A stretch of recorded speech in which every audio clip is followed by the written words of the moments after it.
여러분 약 1시간 정도가 모자라는데 그 모자라는 것은 오늘 오후 특강이 있어가지고 오늘 끝까지 못하겠어요. 그거는 원래 원칙대로 하고 다음 주에 나머지 1시간은 다음 주 정기 수업 끝나고 다음 주에는 이제 특강이 오늘로 끝나니까 오후 특강이 끝나니까 오늘 다 끝내고 싶어요. 그냥 오늘 끝내고 진짜? 그러면 점심을 못 먹고 계속 해야 되는데 5시 반까지? 네? 다음 주에 해야 돼. 어떻게 해.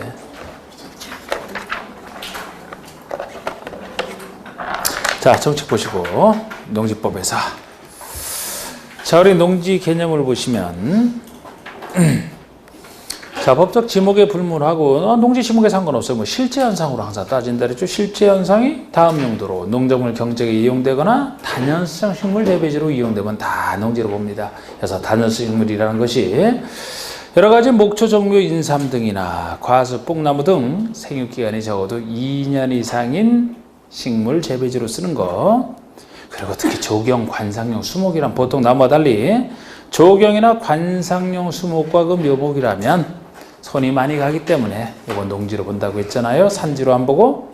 단 이때도 조경 목조로 이미 식재한 것은 재배다. 우리가 재배 판매 목적이어야 되지. 조경 목조로 식재했다는 것은 남이 기른 것을 사다가 조경 목조로 정원에 심었다 그랬잖아. 그죠? 그러니까 이건 농지가 아니지. 조경 목조로 심었다면 정원에 심는 것이라. 그리고 디귿번의 위의 토지의 여러 가지 개량시설 부지와 농축산물 생산시설 부지 등도 다 농지에 관련되는 건 농지에 다 들어갑니다. 예를 들어 농산물, 축산물 생산시설, 뭐 축사부지, 곤충사육사부지 이런 거 다 농지 들어가요. 응? 농막부지도 농지에 들어가. 농막도 예를 들어서 등이라고 해서 다 소개는 안 해놨지만 그런데 농지에서 제외되는 거 3가지가 나옵니다. 다만 다음에 쓰는 농지에서 제외된다. 제외하는 거 3가지. 1번 지목이 전답거선이 아닌 토지. 전답거선 농지 지목과 원래 상관없는데 전답거선 농지 지목이 아닌 땅은 조금 길게 농사지어야 농지로 보겠다는 거예요. 전답거선이 아닌 토지는 농작물 경작이나 단식물 재배로 계속 이용된 기간이 3년 미만에 불과하면 농지로 안 보겠다는 거예요. 적어도 3년 이상 장기간 써야 농지로 보겠다는 겁니다. 3년 미만. 이 점에서 이제 농지 지목과 아닌 것이 차이가 난다 그랬어요. 전답과선 같은 경우는 농사 안 지면 농지 아니지만 농사를 짓는다 그러면 조금만 농사 지어도 당연히 농지가 되죠. 전답과선은. 전답과선 아닌 투자라면 3년 미만이 아니라는 거지.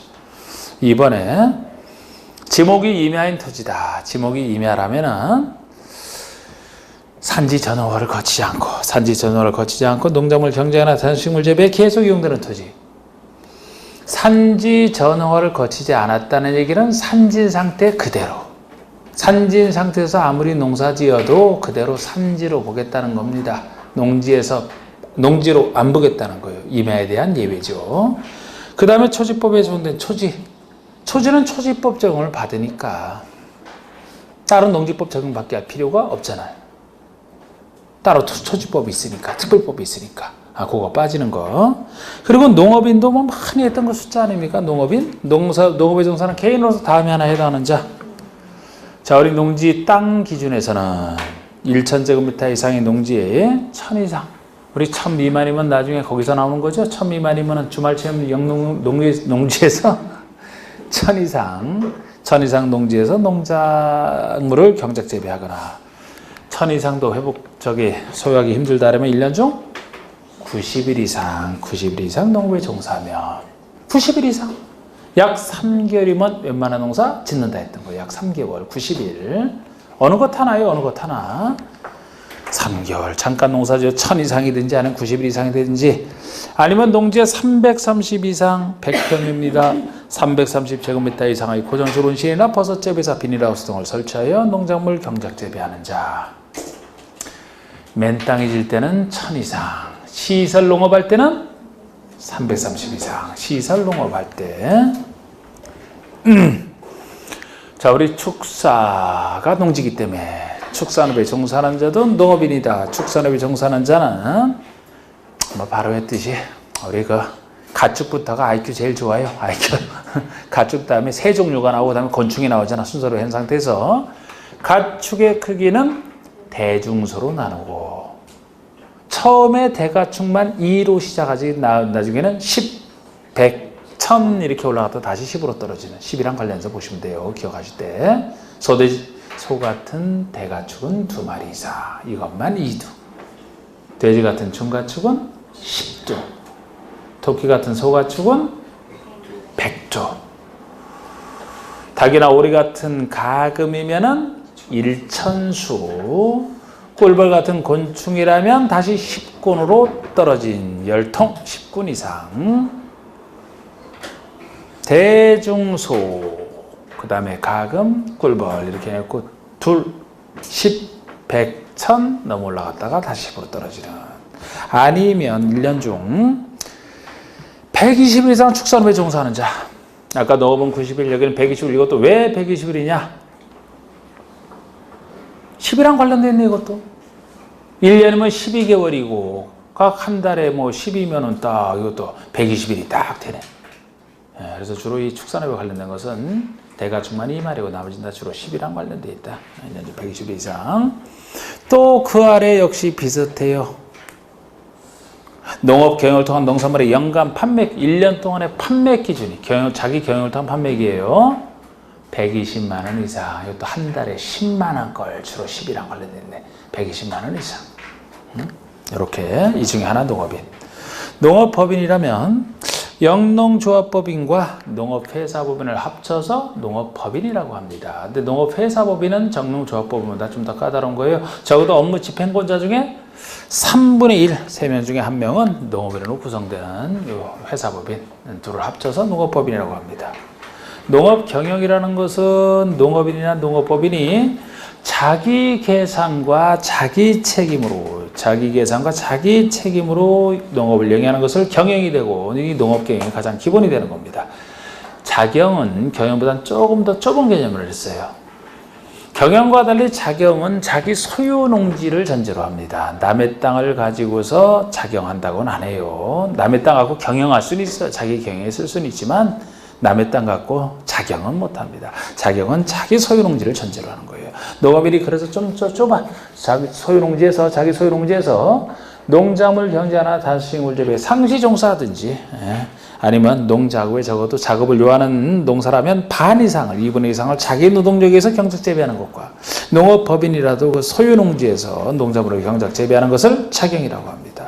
위탁 경영이면 농지 소유자가 타인에게 일정한 보수를 지급할 것을 약정을 하고 농작업의 전부 여부를 위탁하여 행하는 경영을 위탁경영 그러니까 본인이 직접 경영하는 게 아니고 타인에게 일정한 보수를 주고 타인에게 경영을 맡기는 걸 얘기해요. 그래서 위탁경영은 원래 본인이 경영해야 되기 때문에 위탁경영은 이제 예외적으로 어쩔 수 없는 경우만 인정이 될 겁니다. 농지 전용이라면 옮길 전자 농지를 농작물 경작이나 단수식물 재배 외의 다른 용도로 쓰는 것을 전용이라고 했어요. 다른 용도로 쓰는 것을 전용이라고 합니다. 자, 이제 농지 소유 파트 가봅시다. 농지 소유 파트.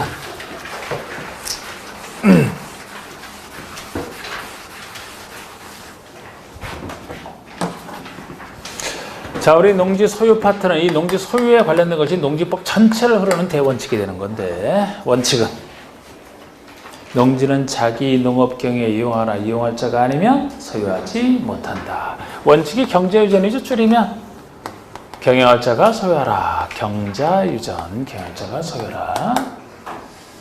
하여튼 오늘은 처음부터 끝까지 여러분들이 힘이 하나도 없는 것 같아요. 저는 처음 시작할 때만 그랬지만 시작하고 나서 말이 트이면서는 회복이 되는데 왜 그렇게 얼굴이 회복이 안 되나? 여전히 피곤해요? 뒤로 갈수록 힘내는 게 좋은 거잖아. 시험도 초기에 시험 준비할 때 초기에 연초에 열심히 하다가 뒤에 가서 시들시들해지는 거 이게 안 되는 거예요, 그게. 처음에 시들시들해도 뒤에 갈수록 눈이 반짝반짝하면서 최선을 다해서 정리를 해야 돼요. 9월, 10월이 아주 중요한 거라고. 그래서 거기서에 따라 성적이 확 달라져. 지금 기억 안 나는 거 아무 걱정하지 말아요. 뒤에 가서 하면 다 기억나. 뒤에 가서 하면. 뒤에 갈수록 반복 아니에요. 이게 지금 앞으로. 이거 끝나면 자꾸 반복이잖아. 이게. 문제 풀면서도 이런 반복되는 거고. 근데 지금 아무리 모의고사 신경 쓰지 말라 그러잖아. 그래서 뭘 신경 써? 그 점수 나오는 거 가지고. 예? 신경 써요? 뭐가 신경 써요? 아니 그러니까 모의고사 신경 쓰긴 써야 되는데 점수에 신경 쓰는 게 아니라고. 제대로 시간 내에 푸는 거에 신경 써야 되고 제대로 옮기는 거에 신경 써야 돼. 이 훈련이 돼야 돼. 모의고사는 그게 최고예요. 왜 점수에 신경 쓰는지 몰라? 모의고사에 점수 잘 나오면 합격하나? 예? 그런데 실전 와서 실수하면 안 되는 거예요. 그거 못 푸는 거 있으면 안 돼. 모르는 거 모르고 푸는 거 풀어서 제 시간에 푸는 그게 원래 모의고사 훈련 목적이에요. 그게 여러분들 오해하시면 안 돼. 모의고사 점수 나왔다고 뭐 한턱 내고 그럴 필요도 없어요. 네? 점수 안 나왔다고 누구한테 내라 그러지도 말고 누가 그래 또? 하지 말고 그 훈련 그리고 하다가 뒤에 가서 계속 우리가 뒤에 갈수록 여러 가지에서 정리하는 거 하잖아. 거기서 시험 직전에만 딱 살아서 들어가면 되는 거예요. 그게. 네, 참 하여튼 어제 우리 그 K리그 경기에서 아주 세계적인 일이 생겼어요. 우리 팀은 아닌데 강원이랑 저 포항이랑 경기에서 지금 세계적으로도 그거 막 보도가 나가서 막 보고 있다고. 4대 0으로 지고 있어. 4대 0으로.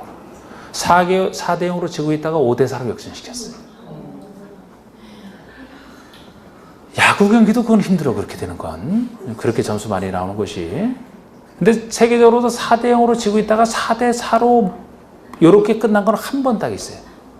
근데 이건 지금 처음 나왔다고. 그것도 후반전 70분 될 때까지 4대 0이었어요. 나머지 20분 동안에 다는 거야, 그거를. 근데 난 그 개인적으로 참 특이하게 생각하는 게 그게 그만큼 본인들이 포기했더라고. 2대 0만 되고 3대 0 되는 순간에 포기해요, 보통. 그러면은 역전에 더 점수가 나오지. 4대 0 되고 나서도 포기한 사람 얼마나 포기했겠어요. 관중들 막 나온 사람 엄청 많았는데. 자기는 홈에서 했는데, 강원 홈에서 했는데. 4대 0 질 때 나온 사람 많다고. 최종 패배자가 그 사람들이지. 본 사람들은 진짜 역사적 경기를 본 거고. 4대 0 되니까 그냥 나온 사람들 있잖아. 근데 선수들은 포기 안 했잖아요. 70분 대 가서 70분 대에서 한 골 넣고, 8분 후에 다시 한 골 넣고. 4대 2 됐죠? 그리고 90분까지 간 거예요, 이제. 2골 몰아치고 나서는 그쪽에 강화하니까 막 수비수로 바꾸어서 강화하니까. 그래서 루즈타임 있잖아, 루즈타임. 추가 시간. 4분 나왔어요. 그 추가 시간 4분 동안에 3골이 들어간 거예요. 그냥 엄청 밀어붙였는데 4대 2에서. 그래서 처음에는 막 그러다가 나중에 그 사람들, 자주 그때도 봤는데 추가 시간 1분 만에 한 골 더 넣어서 4대 3. 그 다음에 추가 시간 2분 더 지나서 3분이 됐을 때 한 골 더 넣어서 4대 4. 포항 팬들은 완전히 맛이 갔지. 그러니까 이제 영은 일탈됐고 망한 상태인데 마지막에 거기서 이제 마지막 1분 동안에 1분 넣자마자 한 골 넣고 이렇게 하는 걸 딱 공격하는 걸 딱 태클 들어가서 뺏어가지고서 한 번 연결하고 끝나기 직전에 한 골 더 나왔고 정조국이가 5대 4로 역전. 루즈 타임만 3골이 들어간 거야. 와, 그러니까 참 대단했죠, 그냥. 저도 그런 거 지금까지 처음 봤으니까. 예. 그거 보면서 사람들이 감동하는 이유가 뭐예요? 포기 안 했다는 거지. 포기 안 하고 끝까지 한번. 여기서 4대 4가 됐어도 보통 거기서 그거 만족하고 끝나는 경우도 많아. 그런데 그 마지막 끝나기 직전에 그 한 골로 생각은 어떻게 했습니까? 최선을 다한 거지. 포기하지 않으니까 그렇게 된 거예요. 이렇게. 예? 그거 현장에서 진짜 본 사람들은 완전히 소름 돋는 거지, 그냥. 그래서 어떤 사람은 거기서 포항 팬들은 거의 아주 거기 원정까지 갔다가 원래 댓글 그런 거 잘 본단 말이야. 원정까지 갔다가 와서는 어떤 사람은 진짜 이거 잊힐 수가 없다 이러면서 회사 동료들이 자기한테 지금도 말을 안 붙인다고 이 표정이 아들이라고. 근데 강원 팬 중에 한 사람은 2가지 부류지 4대 0에서 나간 사람들. 진짜 인생 얘기 놓쳐가지고 진짜 그러고. 예? 4대 5로 역전당한 상태에서 이렇게 이긴 사람들은 끝나고 나서 2시간 반 동안 자차 운전하고 오는데도 하나도 안 피곤한 그런 어떤 현상을 느꼈다라든지. 예? 근데 여러분들은 안 보시니까 잘 모르죠. 저처럼 이렇게 잘 보는 사람 그 감정이 어떤 건지를 알아. 그냥. 만약에 우리 팀이 그러면 아마 울걸요? 진짜 남자라도 운다니까. 아, 제가 이청용이 떠나갈 때 왜 이렇게 눈물이 나든지 내가 와이프랑 만나서 절대 전 눈물 없는 사람이에요. 근데 이청용이가 그 EPL로 가면서 마지막 경기를 하는데 와서 인사하는데 가슴이 뭉클해하고 내가지고 내가 사인을 한번 받았어. 뭐 아무것도 없는데. 근데 거기도 참 이청용 선수가 대단하지. 그러니까 그때도 강원잼이었어요. 바로 EPL로 그때 한 45억인가 이정료 주고서 갔잖아요. 근데 이청용은 중학교 때부터 키우거든, 서울에서. 그래서 했는데 마지막 경기까지 뛰고서 출국을 했단 말이에요. 이미 계약 다 하고 안 뛰어도 되는데 강원전까지 내려와서 뛰고, 그것도 뭐 풀타임으로 다 뛰지, 최선을 다해서. 그리고 나서 바로 올라가서 비행기 타고 갔단 말이에요. 유럽 가는데. 얼마나 그것도 대단한 겁니까? 그러니까 지금 딴 얘기 하는 게 아니고 뭐가 5대4를 기억하라는 얘기가 아니고 포기하지 않는 자에게 영광 오는 거예요. 자, 경자유전 힘내라고. 그러니까 특례 예외. 다음의 경우는 자기의 경영에 이용하지 아니하는 농지라도 소유할 수 있다. 이게 예의적소는 다른 법에서 인정한대요. 여기서만 인정하는 거예요. 이게 자기의 경영에 이용하지 않아도 소유할 수 있는 이 예의적 소유는 11가지 이 농지법에는 있고, 요건 이제 계속 써먹어야 되니까 이 중에 1번 외우잖아요. 1번 국가지자체, 행정청, 국가지자체가 소유하는데 행정청이 경영 안 해도 소유할 수 있겠죠. 행정성은 다 빠져나가잖아. 2번은 학교나 공공단체, 농업연구기관, 농업생산체 등이 그 목적 사업을 위해서, 경영이 아니에요, 본인들의 그 목적 사업을 위해서 필요한 시험지, 연구지, 실습지 등으로 농지를 취득하여 소유하는 경우. 제가 이걸 길게 때문에 항상 얘기하는 게 학교 등의 실습지 등으로 이용한다. 그래서 예를 들어 농업고등학교라면 경영하는 게 목적이 아니고 애들 교육용으로, 실습용으로 필요하기 때문에 이게 목적 사업을 위해서 필요한 그런 땅이 되겠습니다. 예수로 인정할 수밖에 없고요. 세 번째가 주말 체험농을 하고자 농지를 소유하는 경우입니다. 취미영농, 주말 체험영농, 주말마다 하는 체험 삼아 하는 주말 체험영농, 이거 경영하는 건 아니잖아. 취미 삼아 하라고 예수를 인정합니다. 예수를 인정하고. 4번이 이제 상속이나 유증을 포함해서 상속에서 농지를 취득하여 소유하는 경우도 예수를 인정 안 할 수. 상속. 우리 상속도 자연스럽게 일어나는 건데, 농사 안 짓는 자식도 상속이라면 상속 받아서 소유할 수 있어야 된다는 얘기죠. 그래서 예수를 인정할 수밖에 없고. 5번이 8년 이상 경영 후 이농하는 경우 이농 등에서 소유한 농지를 계속 소유한다. 이게 8년 이상 경영 후 이농 아닙니까? 이농이 농촌을 떠나는 건데, 농촌을 농사 안 짓겠다고 농사 짓다가 떠나는 건데, 이건 적어도 경영 안 해도 소유하려면 적어도 8년 이상 경영하다가 이농할 때만, 8년 이상 경영하다가 이농할 때만 예적소를 인정한다는 겁니다. 8년 이상 좀 기억하실 만하고요. 6번이 담보농지 취득을 얘기하는 거예요. 담보농지 취득을. 6번이 담보농지 취득. 우리 담보농지, 은행 등의 그 저당권자가, 개인은 안 되고 은행 등이 농민에게 돈 빌려주고 담보농지를 잡았다가 요거를 농민이 돈을 안 갚을 때 일반 경매에 저당권 시행해서 올려놨을 때 2번 이상 유찰이 되면은 담보권자가 직접 경영 안 해도 취득할 수 있게 해주는, 채권 해소를 위해서 취득할 수 있게 해주는 그 얘기가 6번 담보 취득이 되겠습니다. 7번이라면 전용 허가를 받거나 전용 신고를 한 자가 소유한다. 8번 전용 협의를 관리한 농지를 농지 외의 것으로 쓰고자 전용에 대해서 허가를 받았다. 아니면 간단한 신고 대상이라 전용 신고를 했다. 아니면 전용 협의 대상이라 다른 행정청이 전용 협의를 농장과 했다라면, 어차피 전용한다는 것이 농지를 농지 외의 것으로 쓰려고 이 절차를 밟았기 때문에 경영 안 하는 건 당연하고 경영 안 해도 소유할 수 있게 해주는 겁니다. 그 다음에 9번이 한국농어촌공사가 개발하여 매도하는 더농간의 교류 촉진을 위한 1,500제곱미터 미만의 농원부지나 농어촌 관광휴양지에 포함된 1,000억 미만의 농원부지, 농어촌 정부가 농지, 줄이면 1,500제곱미터 미만의 농원부지 이렇게 했던 거.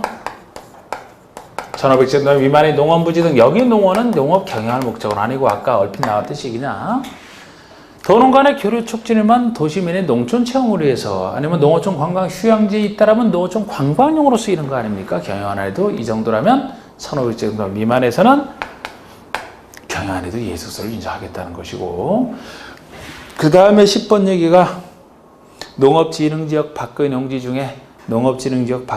중에 최상단부터 최하단까지 평균 경사율이 15% 이상의 농지로서 영이 정하는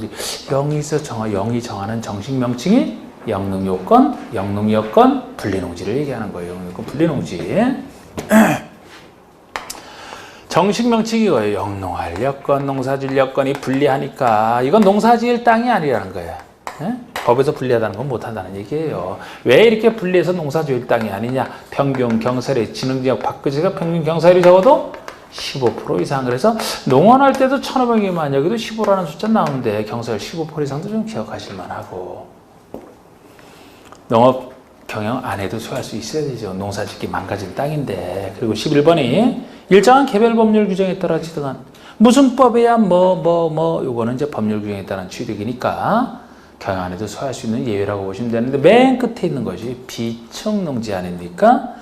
공공토지 비축 시민이 비축이 필요하다고 인정한 토지로서 일정한 토지를 한국토지주택공사 취득하여 소유하는 경우.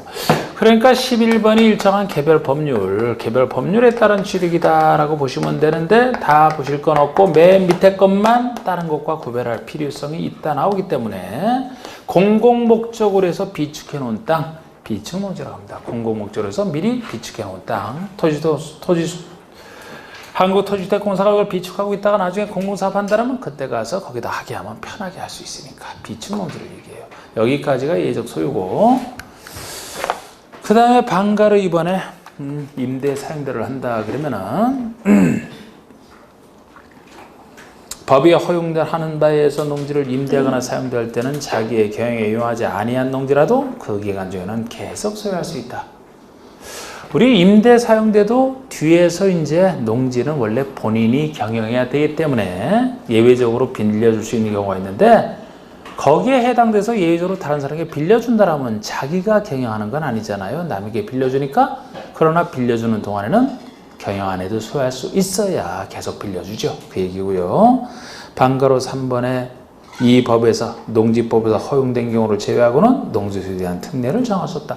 이게 농지소유에 대한 특례거든요. 이건 농지법에서만 정하라는 거예요. 이렇게 다른 법에서 이런 특례를 함부로 인정하지 말고, 뭐 그런 뜻이 되거든요. 그리고 농지소유상한이 나옵니다. 농지소유상한, 농지를 최대 얼마까지 소유할 수 있느냐, 소유상한 얘기인데, 제가 경영하는 사람에게는 대규모 영농을 농업 경쟁력 때문에 육성해야 되기 때문에 여기는 아니고, 경영 안 하는 자 중에서 일부만 소유상한을 인정한다 그랬죠. 그죠?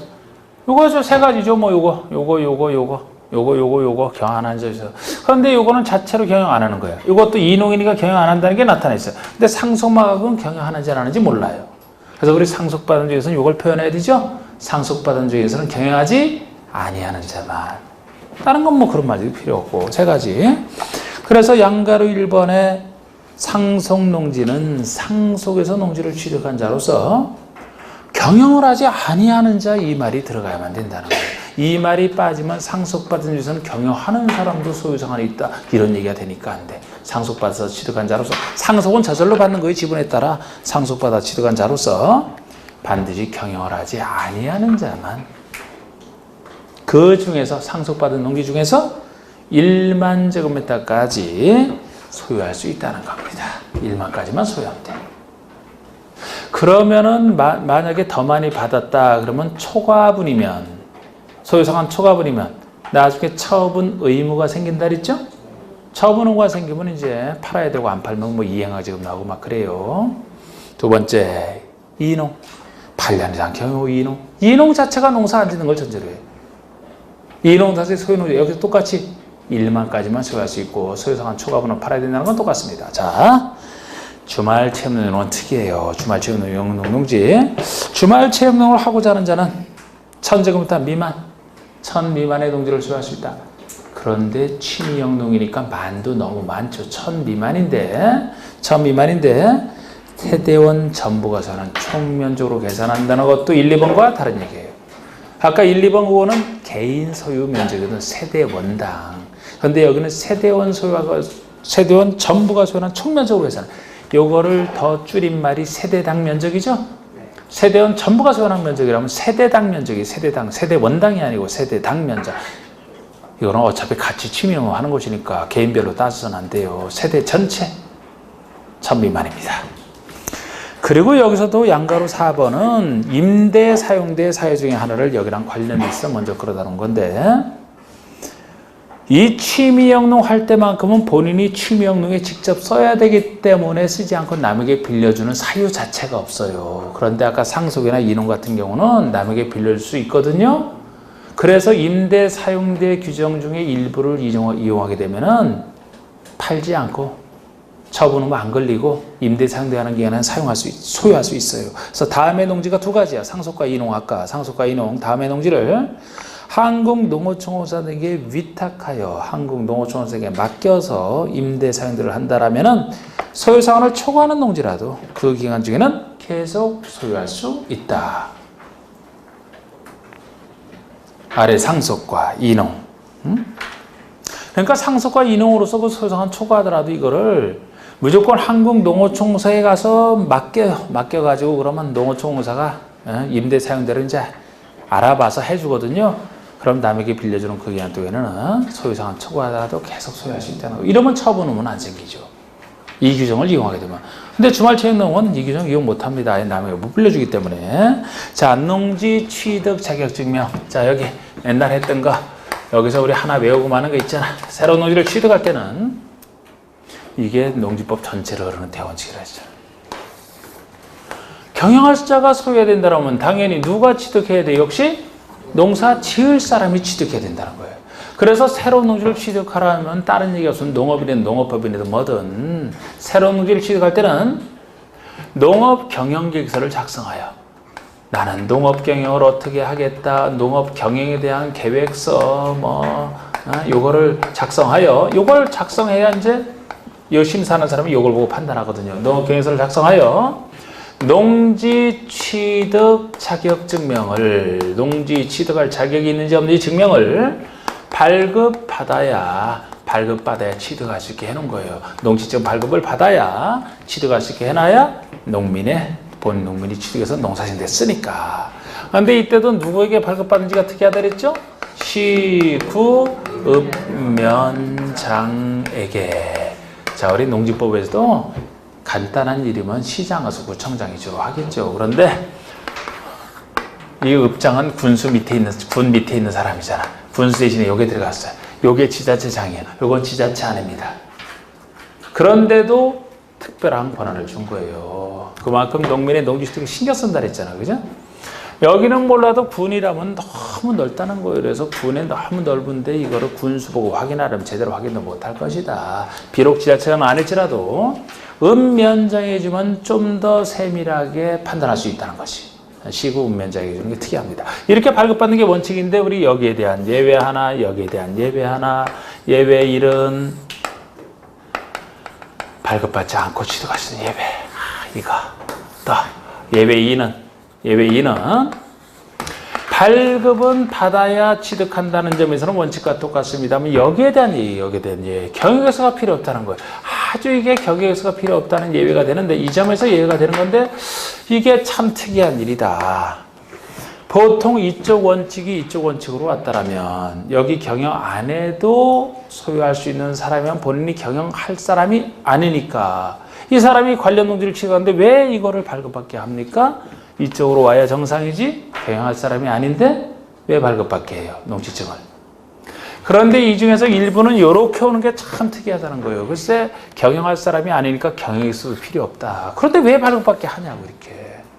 이 발급받을 때 이거를 신청하는 어떤 요거를 보고서 이 사람이 나는 노동력을 어떻게 확보하고 농기계를 어떻게 확보해서 농업 경영하겠다. 이걸 보고 이 판단하라고서 필요한 건데 경영할 사람도 아닌데 그래서 이거를 경영에서 필요 없는데 왜 발급받게 하냐. 이게 특이하다. 그래서 어쩔 수 없이 외울 수밖에 없다. 받는 거 안 받는 거 구별하셔야 돼요. 받는 거야 분명히 이거. 받는 거로서 저 중에 일부 외울 수밖에 없는 거. 이게 뭐예요? 생각나시나요 이제?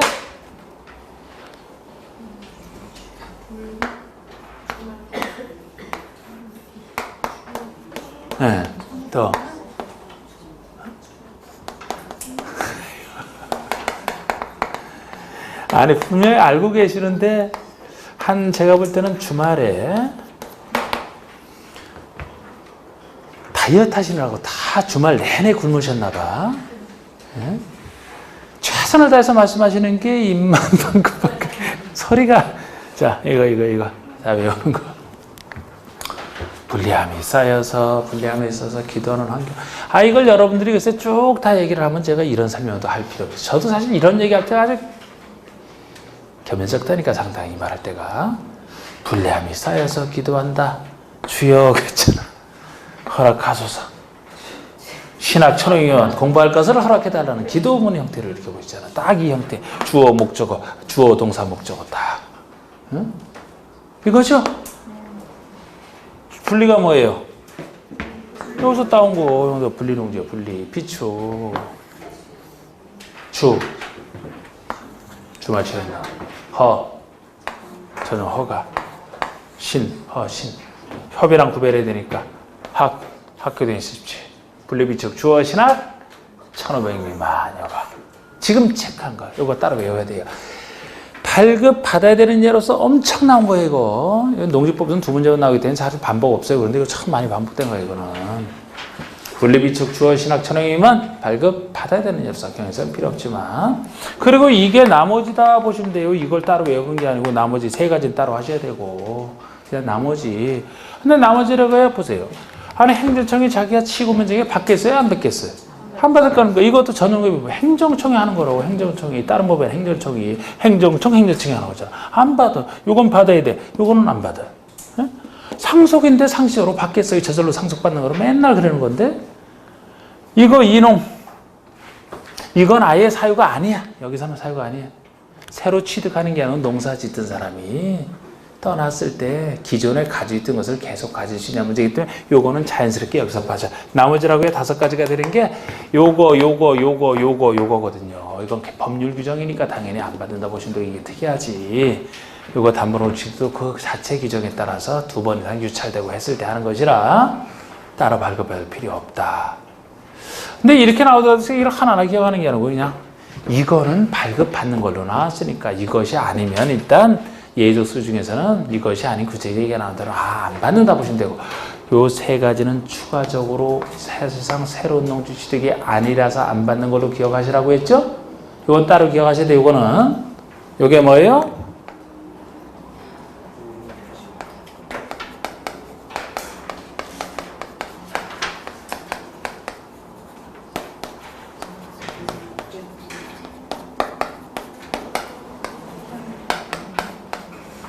보니까 생각나요? 봐도 생각 안 나면 안 되고 보면 생각이 나요. 농업이나 합병이니까. 제가 합병의 성격이 저 상속과 똑같은 성격이라고 했잖아요. 합병하게 되면 소멸법인, 합병을 해서 소멸법인의 권리 의무는 동일성을 갖고 신설법인에게 그대로 넘어옵니다. 우리 상속이 피상속의 권리 의무가 상속에 그대로 넘어오듯이. 그렇기 때문에 이름만 소멸법인에서 신설법인으로 이름만 바뀔 뿐이지 동일성을 인정하면서 그대로 전신이 같은 걸 그대로 넘겨받는 것이라. 새로 취득할 때가 발급받는 거예요. 새로. 이거는 합병이라서 안 받는 겁니다. 만약에 농업법인이 농지를 취득한다 이렇게 나오게 되면 그때는 발급받아야 돼요. 합병이니까 안 받는 것이지. 공유농지 분할. 지분대로 공유하고 있다가 지분대로 나눴네. 새로운 취득 아니죠? 가지던 지분 그대로 나눈 것에 불과하다니까?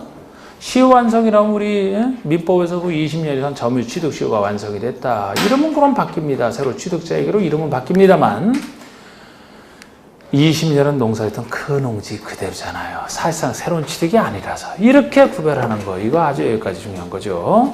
그래서 자 다시 한번 이거 확인하고 끝내겠습니다. 3번의 농지장. 이 원칙은 농지를 취득하고자 하는 자는 시구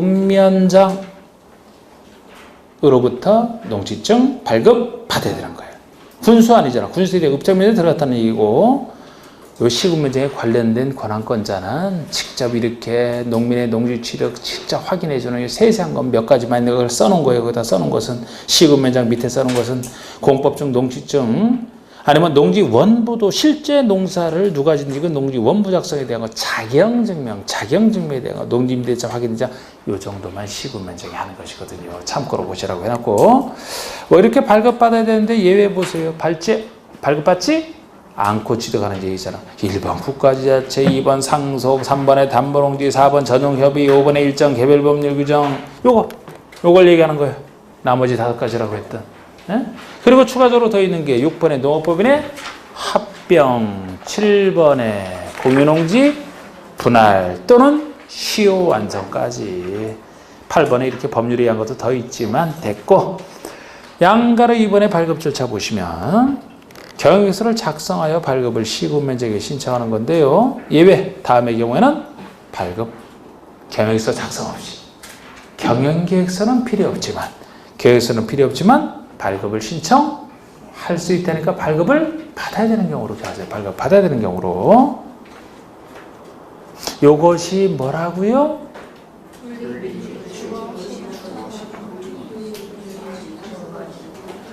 하루 종일 가겠네. 어떻게 이렇게 딱딱 안 끊어지고 뭐 계속 해줘라. 한 번 더 해봐요. 어디라고요?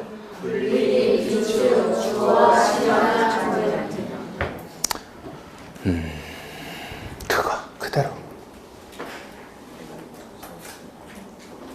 밑줄을 그 외우는 걸 밑줄을 권하는데 그 밑줄은 뭐 세세하게 봐야 보이네. 일단 그것만 알아도 돼. 그것만 알아도. 근데 이 발급 기준도 좀 보고 싶나요?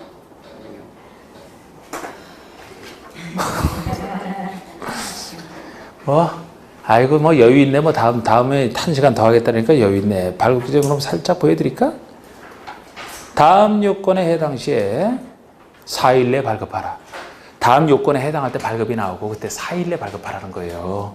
괄호 속에 경영에서 작성 없이 발급을 신청하시는 거는 2일 내고 뭐 낸 적은 없지만 이 기준도 혹시나 해서 한다면은 이 농지증 발급 기한은 4일이에요. 4일. 너무 빠르니까 좋죠. 안 좋나? 8차. 자, 농지증 발급기한 4일. 농사네, 농사? 농사 짓는 거? 농지증 4일. 근데 경영서가 필요 없는 경우라면은 경영서 심사 안 해드니까 더 짧은 2일 이렇게 되는 것이고 우리 발급 기준도 한번 편하게 보시라니까 그냥 여러분들이 이 기준에 맞추면 나오니까 안 맞으면 안 나오고 농지 취득 요건에 적합해야 되는 건 당연한 얘기고 농업 경영서가 있어도 이게 실현 가능성이 있어야 돼요. 경영에서는 잔뜩 그럴듯하게 적었는데 실현 가능성이 없다고 판단하면 안 내줍니다. 그래서 당연히 실현 가능성이 있다고 인정해야 되고 3번의 신청의 소유농지의 전부를 타인에게 임대 사용되거나 한 농지의 전부를 위탁하여 경영하고 있지 않을 것. 이거는 3번 얘기는 기존 농사 짓는 사람이 취득할 때 적용되는 거예요. 기존 농업인이든 농업법인이든 새로운 농지 취득할 때는 발급받아야 되는데 딱 이거 들어온 걸 딱 경영에서 확인해 보니까 기존에 있는 소유하건 농지를요 남에게 전부 다 빌려주고 있고 자기는 실제 하나도 안 짓고 있어요. 그럼 새로운 농지를 취득하는 거 이거 거짓으로 보겠다는 겁니다. 남에게 일부를 빌려주면 상관없어. 그래도 일부를 자기가 짓는 게 있으면 새로운 농지도 좀 가능한데 보니까 전부를 남에게 다 빌려주고 있다. 그러면 못 받는다라고 보시면 돼요. 예? 그리고 이 4번은 주말책 있는 목적으로 취득할 때는 뭐 1000 미만 갖춰야 되는 거. 우리 그 합한 면적이 1000 미만 뭐 그 얘기고요. 우리 5번은 아까 3번이 기존에 농업인이 할 때만 적용되는 규정이라면 5번은 비농업인이 새로 농지 취득할 때만 적용되는 규정이라 우리 비농업인이 비농업인이 전제돼 있잖아. 이럴 때만 따지는 요건인데 면접 요건인데 시설 농업을 한다면 330 이상은 돼야 되고 그냥 농지라면은 1000 이상은 돼야 된다는 거예요. 기존 농업인이면 상관없잖아요. 이거는 그죠? 기존 농사 짓는 게 있으니까. 근데 새로운 농업인이 될 사람이면은 농업인 요건은 갖춰야 되지 않습니까? 1000제곱미터 이상은 되든지 취득하려는 것이 시설 농업은 330 이상 아까 배웠던 그 요건이에요. 이걸 해야 믿어주겠다는 겁니다. 농사 짓겠다는 것을. 이건 비농업인이 갖출 요건이니까 아직 낸 적은 없어요. 그런데 요것까지 보여드렸고 그럼 나머지 얘기를 다음 주에 점심 먹고 나서 뭐 1시간이면 뭐 충분하죠. 그럼 1시간이면 다음 주에 이어서 자 마치겠습니다.